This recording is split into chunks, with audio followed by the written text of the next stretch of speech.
జై దగ్గర పని చేస్తున్న ఒక వ్యక్తి మొబైల్లో ఏదో సాంగ్ వింటూ ఎంజాయ్ చేస్తూ ఉండగా ఆ పాట విన్న జై ఆ పాడే అమ్మాయి గొంతు గుర్తుపడతారు. అది పాడింది ఎవరో కాదు, జాను.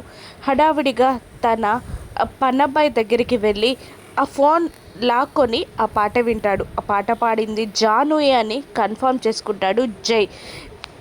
తన దగ్గరున్న వ్యక్తితో ఇలా అంటుంటాడు జై, ఈ అమ్మాయి ఫోన్ నెంబర్ దొరికిందంటే నా జాను ఎక్కడుందో తెలుస్తుంది అనగానే ఫోన్ నెంబర్ వెతికిస్తాడు అతను. దాంతో ఫోన్ చేస్తాడు జై. ఆ మొబైల్ ఎవరిదో కాదు, విశ్వ చెల్లెల్ది. నేను మీ పాటకి ఫ్యాన్ అండి అని చెప్తుంటాడు జై. అయ్యో, ఆ పాట పాడింది నేను కాదండి, మా ఇంటి పని మనిషి అని చెప్తుంది ఆ అమ్మాయి. దాంతో మీ ఇంటి అడ్రస్ నాకు సెండ్ చేస్తారా ప్లీజ్ అని జై బ్రతిమిలాడడంతో అలాగే అని ఇంటి అడ్రస్ సెండ్ చేస్తుంది ఆ అమ్మాయి.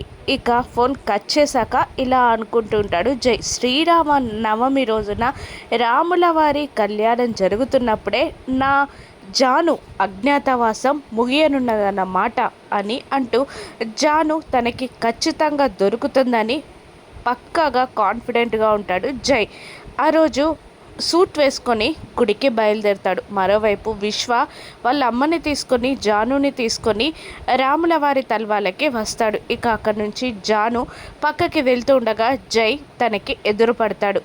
జైని చూసిన జాను షాక్ అయి జైకి కనపడకుండా కొంగుతో తన ఫేస్ని కవర్ చేసుకుంటూ పక్కకి వెళ్ళిపోయి ఫ్లెక్సీ పక్కకి దాక్కుంటుంది జాను.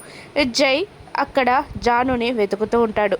జాను జైకి కనబడుతుందా? జాను కనబడితే జై ఏం చేస్తాడు? మళ్ళీ బందీని చేస్తాడా? ఈసారి జాను ఎలా తప్పించుకుంటుంది? రాను ఎపిసోడ్స్లో చూద్దాం.